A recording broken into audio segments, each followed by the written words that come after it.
Okay, let's unpack this.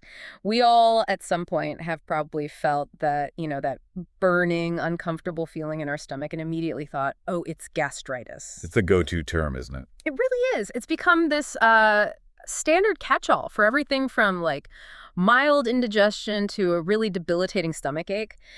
But the foundational thing that jumped out at me from our source material is that the actual clinical diagnosis is, well, it's a matter of surgical precision. It's incredibly precise. Yeah, defined by these microscopic details, and it's so much more complex than a simple symptom. So today, we are not talking about just general belly discomfort. We are doing a critical deep dive into the specific definitions, the very dense classification systems, and some really fascinating global shifts in what's causing inflammation in the gastric mucosa itself. And that is precisely the mission. The material we're working from, it provides this highly detailed comprehensive roadmap of the condition. So our objective here is to move you, the listener, well past that casual use of the term. We want to equip you with the ability to precisely differentiate these concepts. Because that's what leads to better outcomes. Exactly. This foundational understanding, All right. the distinction between types, locations, the drivers, is absolutely crucial for early and targeted intervention. And that, in turn, directly improves patient outcomes. I mean, before you can even think about a treatment plan, you have to grasp the precise histological and etiological factors at play. This is really where the journey begins. I was really struck by the source material's insistence on clarity right from the very beginning. So let's start there. Let's establish those foundational definitions and draw a really sharp, non-negotiable line between what is clinically gastritis and what is gastropathy. A perfect place to start. So the core clinical definition of gastritis is surprisingly straightforward, yet it's very rigorously applied in the sources. It is the inflammation of the gastric mucosa. That's it, just inflammation. That's it, period. It specifically encompasses an infectious or an immunological inflammatory process in the stomach lining and, importantly, the host immune response to that initial insult. And this is where the clinical definition really parts ways with how we talk about it every day, isn't it? The sources make it so clear that the diagnosis requires histopathological evidence of inflammation.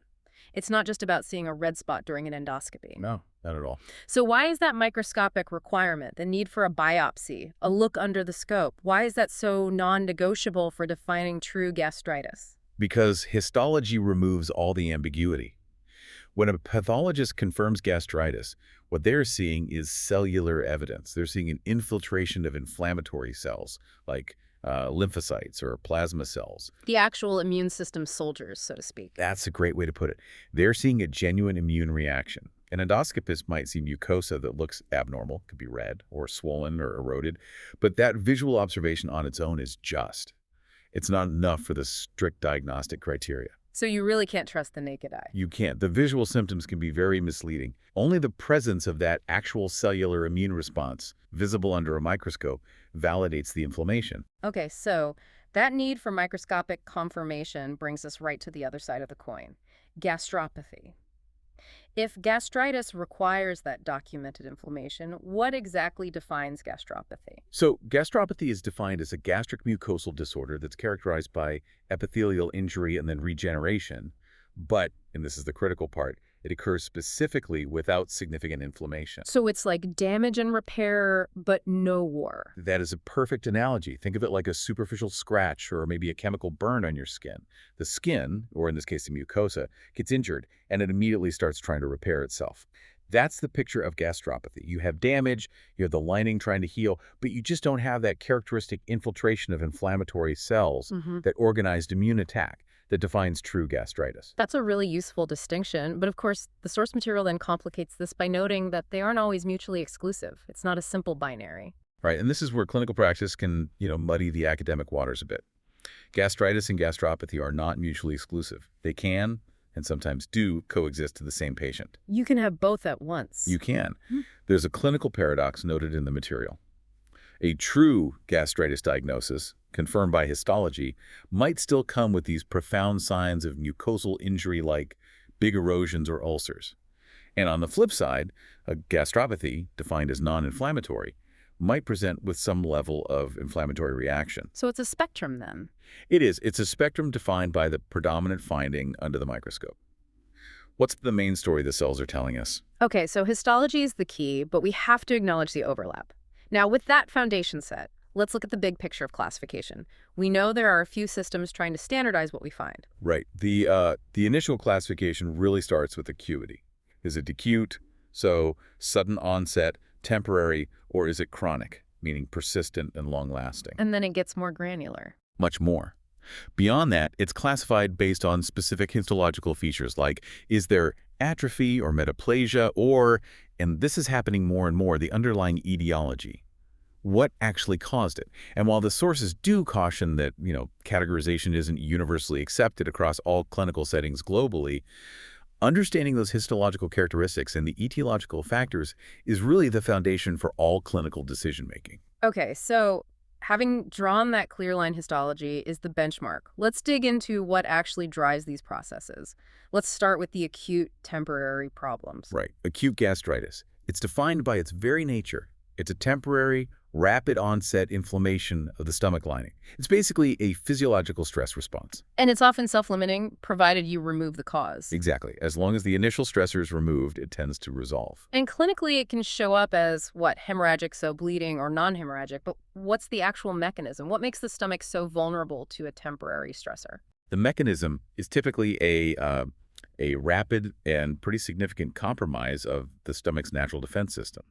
The gastric mucosa has these highly specialized protective layers. The mucus lining we always hear about. A mucus lining, bicarbonate secretion, and a really rich blood supply that maintains tissue integrity and carries away damaging acid.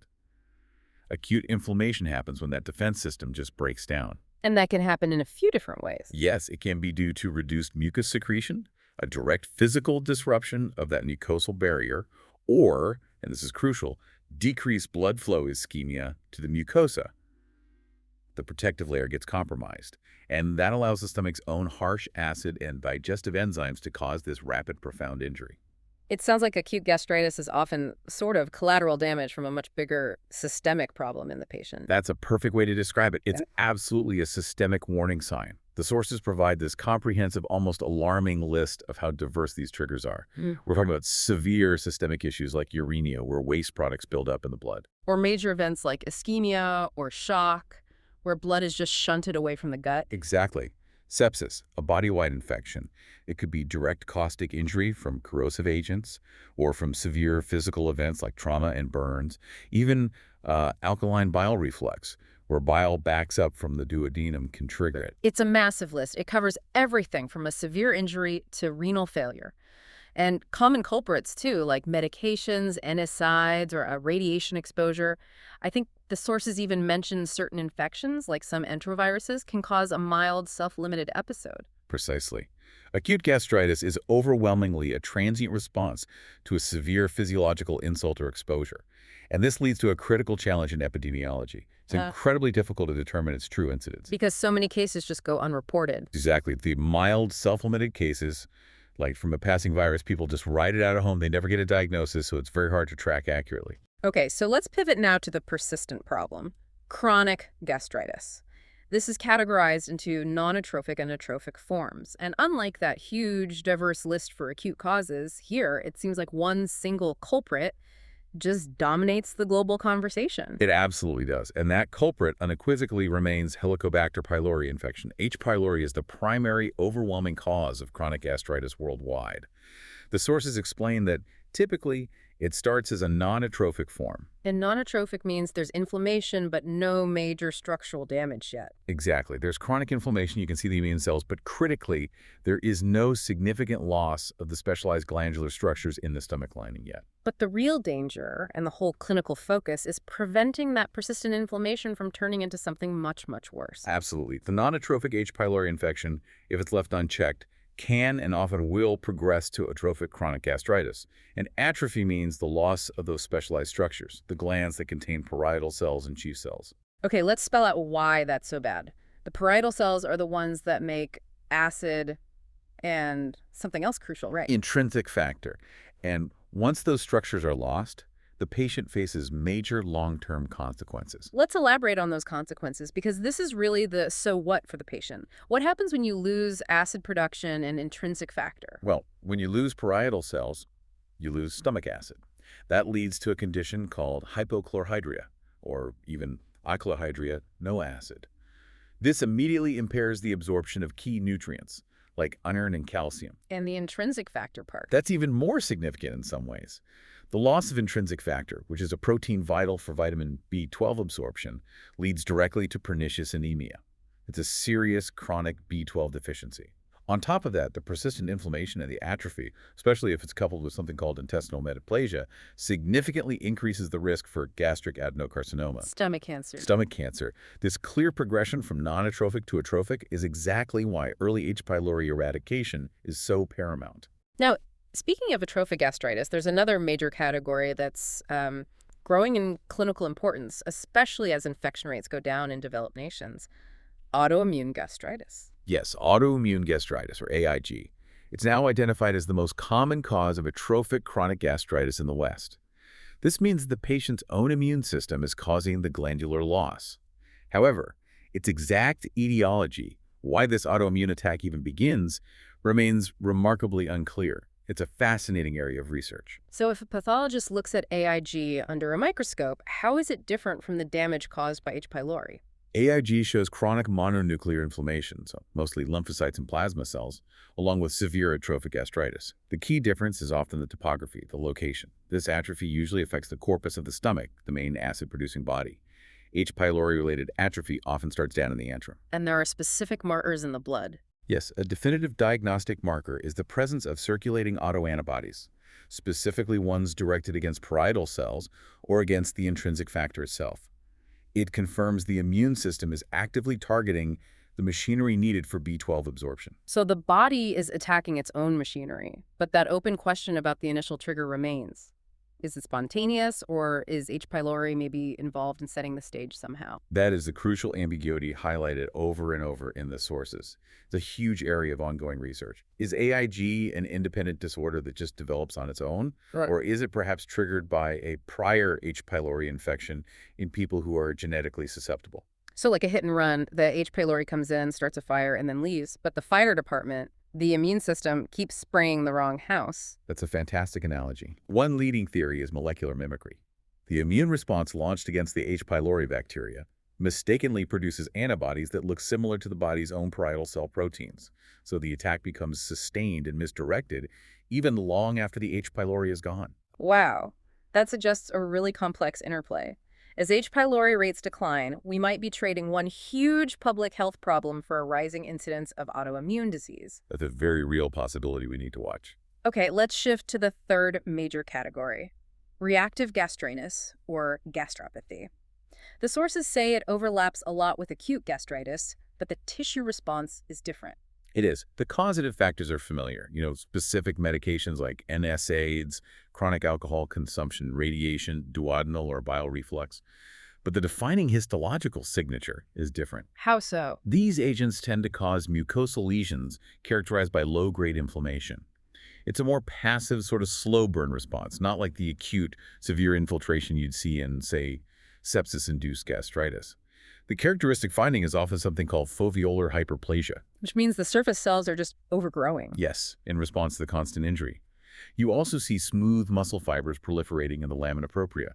It's a chronic picture of irritation and repair, but the big immune cell response is minimal. And this often means the patient has no idea it's happening, right? They're completely asymptomatic. Usually, yes. Reactive gastropathy is typically asymptomatic. It's often found by accident during an endoscopy for another reason. The endoscopist might see multiple erosions or ulcer signs of injury, but the key distinction is that the pathologist doesn't see atrophic changes. There's no glandular loss, which helps separate it from those more dangerous chronic atrophic forms. It's irritation without the profound destruction. Now, the sources listed a modern cause that really flags this intersection of cutting-edge medicine and potential side effects. Yes, the immune checkpoint inhibitors, ICIs. They're used to treat malignancies like melanoma and certain lung cancers. These are powerful immunotherapies that basically unleash the patient's own immune system to fight cancer. But sometimes they can't tell friend from foe. Exactly. They can sometimes target healthy tissue, leading to these immune-related adverse events. And the use of ICIs has contributed to a rare but increasingly recognized incidence of reactive or lymphocytic gastritis. It's a crucial reminder that as we learn to manipulate the immune system, we have to be vigilant about collateral damage. So we've established the definitions and cataloged the drivers. But trying to communicate this complex landscape globally must have been a mess before standardization. That's where the classification systems become so indispensable. Absolutely. The first major standardization effort we need to talk about is the Sydney system of classification. It was introduced back in 1990, and it's still the bedrock for documenting gastric pathology. And its focus is on morphology, right? What the tissue physically looks like. Relentlessly. Before 1990, it was chaos. Different pathologists used different terms for the same findings. The Sydney system imposed discipline. Its whole purpose is to convey the specific type, the severity, and the extent or topography of the pathology in a standardized, concise, and reproducible way. So that two clinicians on opposite sides of the world can read a report and picture the exact same thing. Precisely. Let's break down that topography aspect. The system requires you to specify where the inflammation is. Yes, and the location matters immensely for prognosis. The topography can be restricted to the antrum, the lower part of the stomach, or the corpus, the main body. If it involves the whole stomach, it's called pan-gastritis. And the nomenclature rule is critical. If you know the cause, you add it as a prefix. So you'd get a very specific label like H. pylori antral gastritis. Or autoimmune corpus gastritis. That structure immediately tells the next clinician the location and the likely underlying mechanism. It's incredibly efficient. That labeling system is so useful. But the real specificity comes from those 5 graded morphological variables that act as suffixes. This is where the histological evidence is formalized and quantified. It is. These 5 variables are the heart of the Sydney system's severity grading. They're assessed on a standard scale: absent, mild, moderate, or severe. It provides a quantifiable score for the disease state. Let's walk through them. What's the first one? The first is the type or chronicity of inflammation. This looks at the overall presence of chronic immune cells, lymphocytes, and plasma cells, and tells you how long the disease has been simmering. Okay, and the second is activity. How is that different from chronicity? Activity is key. It refers specifically to the presence of neutrophils, which are acute inflammatory cells. It essentially measures how active or flaring the inflammation is right now, and it often correlates with the patient's symptoms. So chronicity is the long-term war, activity is the current battle. What about the other 3? They seem to be about disease progression. They are. The third is intestinal metaplasia. This is a severe precancerous change where the stomach lining starts to morph and resemble the lining in the small intestine. It's a major red flag for cancer risk. And the fourth? The fourth is the extent of atrophy, which we've discussed, the quantifiable loss of those specialized glands. This directly correlates with the functional loss of acid and intrinsic factor. And finally, number 5 is simply the presence or absence of Helicobacter pylori itself. That is a phenomenal level of detail. It really ensures that when a report says moderate corpus atrophy with mild intestinal metaplasia, every clinician knows exactly what that means. It is standardization for patient management. But to do it right, you need the right samples. The Sydney system is very strict about its biopsy requirements. Right, it's not just one random sample. Not at all. It requires a minimum of 2 random biopsies from the antrum and 2 from the corpus. And crucially, 1 additional biopsy from the incisura angularis. Why that specific spot? The incisura angularis, that's the sharp angle between the stomach body and the antrum. Exactly. It's a critical transition zone. It's frequently the very first site where atrophic changes and intestinal metaplasia begin to appear before they spread. If you miss that biopsy, you might falsely categorize the disease as non-atrophic, missing a vital early sign of progression. So it's an excellent snapshot of what's happening today, but the sources do point out a limitation. Yes. It's a snapshot, not a predictor.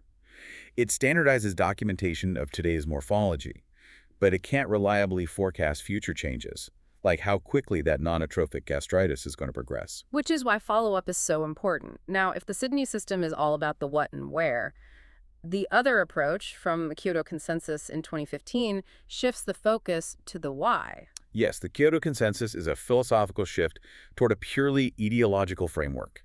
It categorizes gastritis into acute, chronic, and a special subtype based primarily on what drove the inflammation. And this shift is crucial because modern treatment is increasingly cause-specific. Let's deep dive into infectious gastritis again, but this time beyond H. pylori. The diversity is incredible. It is. H. pylori is the dominant cause globally, of course. But when you look at, say, immunocompromised patients or people with specific travel histories, the list of potential culprits just explodes. Give us some examples. When should a clinician start thinking outside that H. pylori box? Well, you have things like phlegmonas gastritis, a rare life-threatening condition caused by pyogenic bacteria like streptococci Yeah. that causes massive deep inflammation. That's a surgical emergency. Wow. Then there's mycobacterial gastritis from M. tuberculosis. You suspect it in patients with pulmonary TB or from endemic areas. We also see syphilitic gastritis and viral gastritis, often from agents like CMV or herpes simplex. CMV is a huge red flag in a transplant recipient or an HIV patient. And the list for parasitic and fungal causes is just as long, which really underscores the need for a comprehensive approach. Indeed, parasitic causes can include anisakis from raw fish, Cryptosporidium, Ascaris. Fungal infections, you see culprits like Candida and Aspergillus, especially in patients on long-term steroids or broad-spectrum antibiotics. A good physician knows the stomach is just a canvas where so many other diseases can manifest. Which brings us to the special and disease-related categories. This is where the gut is really connected back to the rest of the body. These are the subtypes that show gastritis as a local sign of a much larger systemic process. For instance, granulomatous gastritis, characterized by these specific nodular inflammations, is seen in up to 10% of patients with systemic conditions like Crohn's disease or sarcoidosis. The gastric inflammation isn't an independent disease, it's a footprint of the underlying disorder. And what about the ones where the cause is still a bit murky, but they have these powerful associations with other immune conditions? There we have to highlight lymphocytic gastritis and collagenous gastritis. Both are strongly associated with celiac disease. And then there is eosinophilic gastritis, with a dense infiltration of eosinophils. This subtype has a very strong connection to atopic conditions, asthma, and food allergens. If a pathologist sees that, the clinician has to immediately investigate a potential systemic allergy. This shift to etiology just feels so much more actionable for treatment. Let's quickly list the broad categories from the Kyoto Consensus to give the listener that framework. It's a really useful checklist. They structure it into 5 main buckets. First, autoimmune gastritis. Second, infectious gastritis with all its subcategories. Third, gastritis due to other diseases like Crohn's. Fourth, gastritis due to external causes, medications, alcohol, radiation. And finally, the category for unique presentations, special gastritis, which lists things like eosinophilic gastritis and Menetrier disease. That roadmap from documenting damage to identifying the root cause seems essential for understanding the final phase, how common these conditions are, and where that prevalence is drastically changing. Yes, and when we get to epidemiology, the study of incidence, we immediately run into those challenges we mentioned earlier, especially with acute gastritis. It seems almost impossible to get a reliable number for it. It is because of the nature of the disease. The mild viral causes are so common and so often unreported. And the truly rare, severe causes, like from sepsis or ischemia, are just a drop in the bucket compared to the astronomical global prevalence of chronic forms.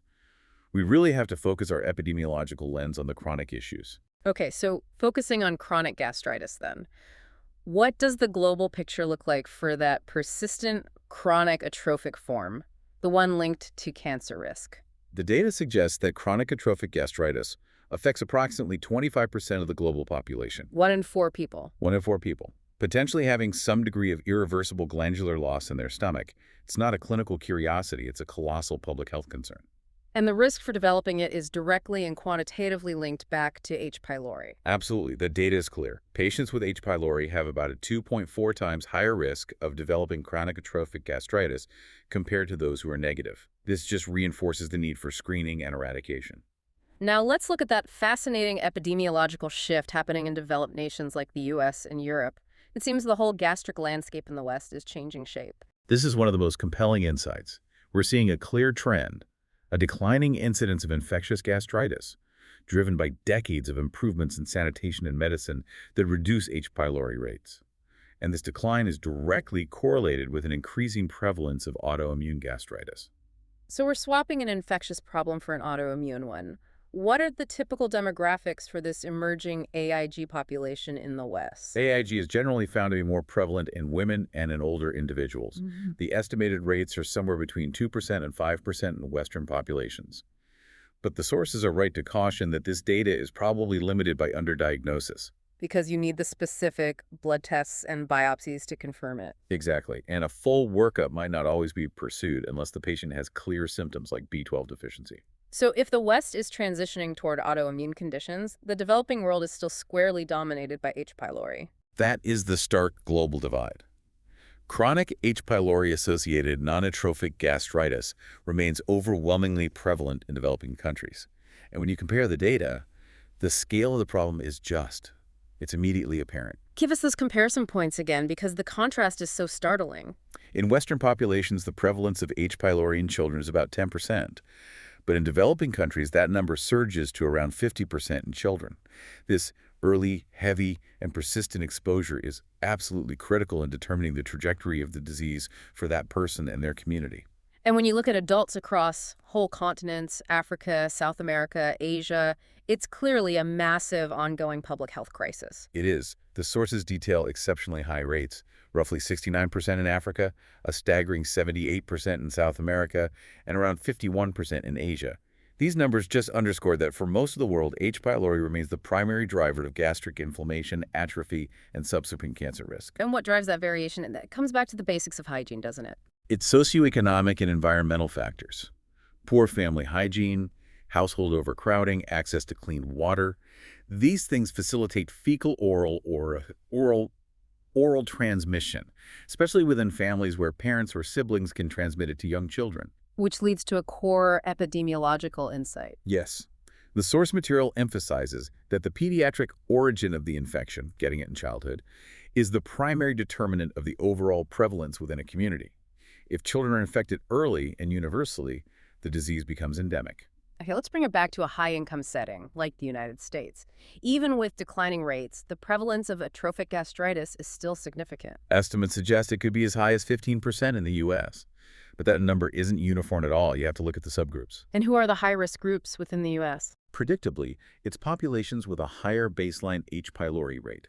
Specifically, this includes non-white racial and ethnic minorities and, most notably, first-generation immigrants from those high-prevalence countries we just discussed. They carry the infection acquired in their youth, which results in a higher disease burden in those specific communities within the U.S. Finally, let's isolate that purely autoimmune gastritis, the kind with absolutely no connection to H. pylori, the spontaneous form. This form is relatively uncommon. Estimates suggest it's only about 0.5% to 2% of total atrophic gastritis cases. It's a rare entity on its own. But its prevalence skyrockets if the patient has other autoimmune conditions. The comorbidity link is striking. Up to 1/3 of patients with autoimmune thyroid disease like Hashimoto's or Graves' disease also have concomitant autoimmune gastritis. This points powerfully toward a shared underlying genetic or immunological susceptibility. And unlike the H. pylori forms, which are so influenced by environment, this purely autoimmune version seems indifferent to geography or ethnicity. That's the key contrast. Purely autoimmune gastritis does not exhibit racial or ethnic variations. This strongly supports the idea that it's driven by distinct, systemic, genetically programmed factors rather than environmental exposure. We've covered an immense amount of ground here, from the need for a precise definition, through the mechanisms of injury, the progression to atrophy, the classification systems, and finally, mapping this global burden. This deep dive, it started with that casual notion of stomach inflammation, but we've clearly established the clinical reality as one of surgical histological precision. We navigated that essential distinction between gastritis, which absolutely requires histological inflammation, and gastropathy, which is injury without that overt cellular immune reaction. And we built up a detailed understanding of the drivers, from temporary systemic stress to the dominant chronic drivers like H. pylori and those increasingly recognized autoimmune mechanisms. The sources gave us the tools for diagnosis, the Sydney System for Morphological Detail, and the Kyoto Consensus for Organizing by Etiology. And this final point for you, the clinician or the learner, is just vital. Understanding this full spectrum is critical for prevention. If we miss the subtle signs of non-atrophic H. pylori gastritis or fail to recognize early AIG, we miss the window to intervene and prevent the irreversible progression to the more dangerous atrophic forms. Forms which carry major long-term consequences for nutrient absorption and, of course, a significantly higher risk of gastric cancer. That early, precise diagnosis is everything. It's everything in patient care. So let's end with a final provocative thought for you to explore.